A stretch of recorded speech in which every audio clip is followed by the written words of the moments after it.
en présence du gouverneur de la région de Diourbel et son adjoint administratif et en présence du responsable de la PRA de Diourbel, nous sommes venus réceptionner les doses de vaccin Sinopharm pour compléter la deuxième dose des cibles qui ont déjà reçu leur première dose.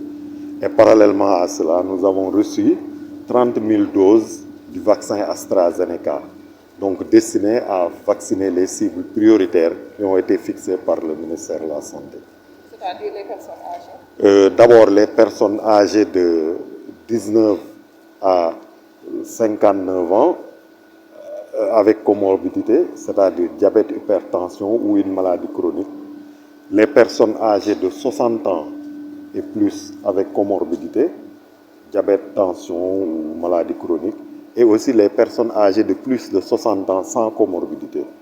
Donc, comme vous le savez, les cibles sont en train de s'inscrire en ligne et aujourd'hui, nous disposons d'une base de données qui intègre l'ensemble des inscrits en ligne de la région de Diourbel. Bon, je n'ai pas retenu le chiffre, mais chaque district dispose déjà de sa base de données.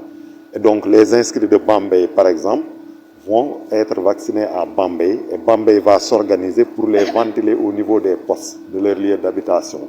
Donc, nous allons examiner les lieux d'habitation pour les rattacher au poste. Ça fait les personnes cibles ne vont pas se déplacer jusqu'au niveau du centre de santé ou jusqu'au niveau de certains lieux éloignés. Donc, toutes les personnes à vacciner vont être vaccinées au niveau des postes de santé.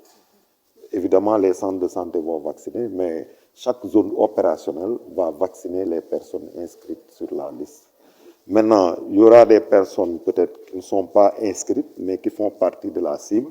Ces personnes peuvent venir spontanément pour bénéficier de la vaccination et après, le vaccinateur va les inscrire sur la plateforme. Ils ont bouclé la vaccination hier. On n'a pas encore le feedback pour connaître réellement, mais nous sommes à 71% de couverture. Bon, il y a des refus, quelques cas de refus, des absences. Et aussi, bon, on va faire le point. D'ailleurs, on a programmé même une évaluation de ce passage la semaine prochaine pour vraiment analyser un peu le processus de mise en œuvre de ce premier passage. Donc, cette vaccination va commencer incessamment? Incessamment. Dès demain, les districts vont enlever leur dose, leur dotation, et certainement, le surlendemain, ils pourront distribuer ça aux postes de santé qui vont commencer la vaccination. Ce refus est noté à quel niveau? Non, les refus, c'est comme toute activité. Tout le monde ne peut pas adhérer. Il y a quelques cas de refus qui ne sont pas très significatifs. Quand vous allez dans un hôpital, si vous avez 500 personnes, il y a au moins 5% qui ne se vaccinent pas. Mais ça, c'est pas... Avez-vous impliqué les acteurs communautaires pour vous aider dans la sensibilisation, notamment dans les localités rurales? Oui, nous avons impliqué les Badjanougokh. D'ailleurs, même le service de l'action sociale est en train de faire un travail remarquable avec les sites prioritaires, notamment les sujets âgés. Nous sommes en train de travailler aussi avec les associations de malades, telles que les diabétiques, les insuffisants rénaux. Nous sommes en train de travailler aussi avec certaines institutions qui gèrent ces cibles, notamment l'IPRES, notamment aussi certaines institutions qui polarisent ces cibles prioritaires. Déjà, une partie était disponible parce qu'on a reçu 10 881 doses, alors que le besoin était aux alentours de 7 000 doses. Donc, il restait un reliquat presque de 3 000 et quelques doses. Et aujourd'hui, nous avons reçu 4 549 doses de Sinopharm.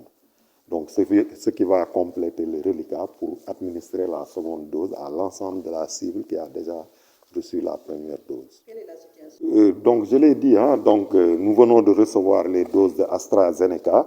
Et donc, dès demain, les districts vont venir enlever leur dotation et vont s'organiser pour démarrer au plus tard le vendredi ou le samedi.